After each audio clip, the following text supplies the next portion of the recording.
Hello, and welcome to our podcast, Acts, Verse by Verse, brought to you by Teleios. This captivating podcast will detail each verse of the book of Acts, which chronicles the early history of the Christian church after Jesus' ascension into heaven. Thanks for joining us in this exciting biblical journey. Hi, I'm William Stewart, co-founder of Teleios. Welcome back to our verse-by-verse study on the book of Acts. We're in chapter 19, in Ephesus, the third missionary journey by the Apostle Paul, probably sometime around 55, 56 AD. We don't know the time exactly.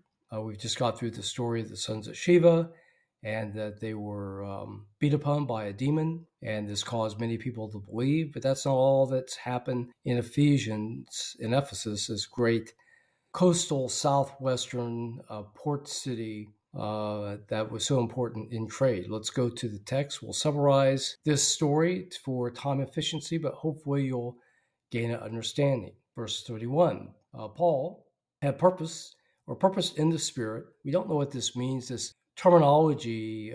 It's literally in the original Greek, tethemi in, placed in the Spirit. It's not used elsewhere that I can find. And it either means that the Spirit gave him special direction, as it had done before in his missionary journeys, or he was mature in the Spirit. I'm thinking probably the former, but we really don't know. He passed through Macedonia and Achaia to go through Jerusalem, saying, after there, I also want to go to Rome. Of course, we know that he does this eventually. He sent into Macedonia two of those that had been with him, ministered with him, Timothy and Erastus. He stayed in Asia, however, for a season. So he then goes to Ephesus. And at the same time, there was no small stir in that way. And this is in Asia, Ephesus. Ephesus is in Asia. And for a certain man named Demetrius, a silversmith, who made the shrines at the temple Diana. Now, Diana, this great temple, it was one of the seven wonders of the ancient world, originally built to Artemis, who back around 450 BC, probably earlier actually, and it was destroyed by fire by a madman. It was rebuilt, and I believe it was later then christened to Diana, the god of reason or thinking, to my limited pantheon knowledge. And they apparently sold idols in the likeness of Diana at great profit around this temple, which received a lot of visitors. However, Demetrius had noted that Paul persuaded many people to turn away from paganism, which was happening all across the empire. And he noted that Paul was famous for doing this, and it had hurt their business. So he riled up his colleagues who also made these idols, and they were upset. So they stirred up the people, as is their way of doing things, people who hate God. They caught two of the Christians, Gaius and Aristarchus. This is in verse 29, and they brought them to the theater, and there was a great tumult among the people there and chaos. Paul, in verse 30, wanted to enter the theater to address the crowds, but his colleagues restrained him, saying that would not be wise.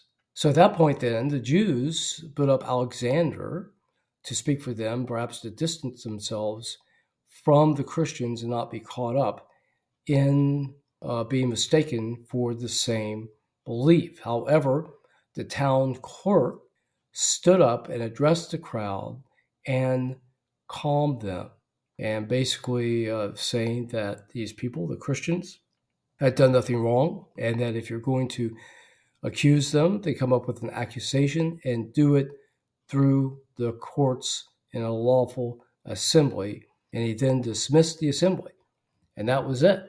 So a good ending this time. So what we've seen here is how Christianity was affecting the economic sectors of some of the towns that they were in, for people who made a profit off of worshiping false gods.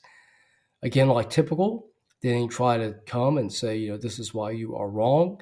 They just tried to stir up the people, again, with the usual breakdown in law and order, which the Romans valued. So if they could blame this on the Christians, that they were disrupting the law and the quiet and the peace, then they could potentially have them thrown out of the city or worse, suppressed, killed, on and on.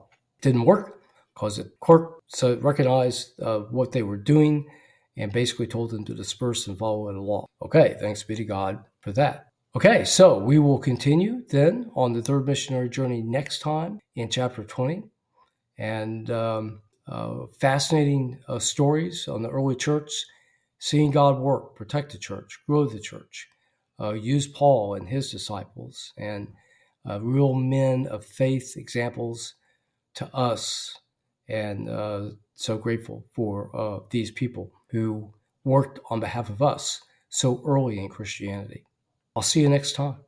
Thanks for listening to this episode of our podcast, Acts Verse by Verse. We hope you found the teachings both interesting and informative.